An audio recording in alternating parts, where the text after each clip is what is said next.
You've been trying to help me so we can understand each other. It's not what I want anymore. I want you to teach me how to fight them, how to beat them. Because sooner or later I'm going to Zahadum. I'm going to stop them.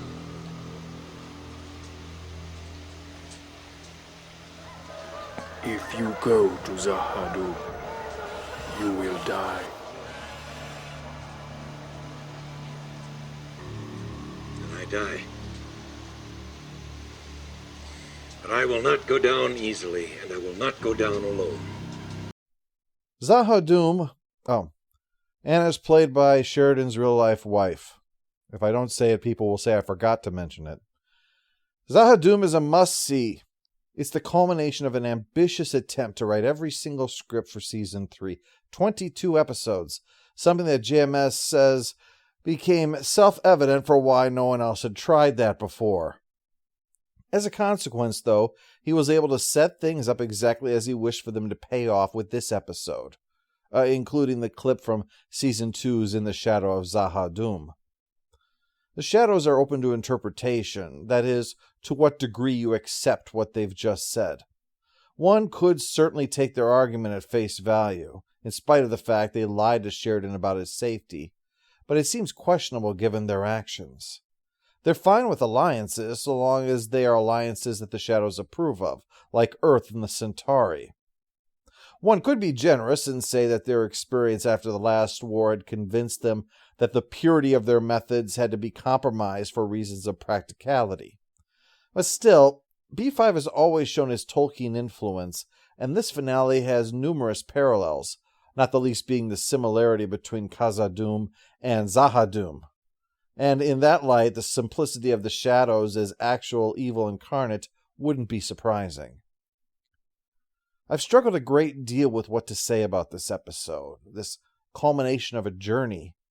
It is, in the end, the story of one man, someone Justin calls a nexus, because things bend his way. The episode is structured that way. Everything in the end that doesn't directly involve him still bends to Sheridan. The mines, instrumental to his victory.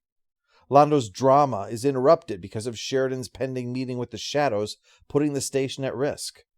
Franklin's scenes aren't about his recovering, it's about researching Anna's scars.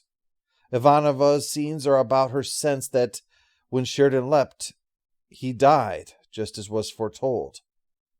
The actions to defend the station because of the arrival of the Shadows, because that station is Sheridan's support network. You are the right people in the right place at the right time, Sebastian had said of Delenn and Sheridan, and it seems like here he definitely is. The tendrils of it stretch throughout the years of the show, some direct, like the fact that Sheridan collects secrets, showing why the allure of answers might be a temptation for him to go. Then there's also the allegorical, like in Believers, when the child is presumed to have lost his soul, and that is what Sheridan has found in his wife upon her return to him, a body without the woman who dwelt within. And indeed, I have looked to what others have felt about this episode and discovered similarly that they were bending to Sheridan, projecting themselves upon him. With this episode, JMS has done a very fine job of using his technique to pull the audience to Sheridan, a man placed in the most complex emotional position of needing to see the one that was loved and long mourned to now return as a shell of their former selves, nay, as a puppet. He goes to Zahadum for answers. He goes to Zahadum for closure. And he goes to Zahadum in the hopes of ending the war and possibly averting a horrible future. He feels grief, but he won't be paralyzed by it. He feels rage, but he won't be controlled by it. He feels betrayed, but he will not close his heart over it. He feels tempted, but he will not surrender to it. JMS has set Sheridan up as a man who must be an icon, though he is in the end just a man.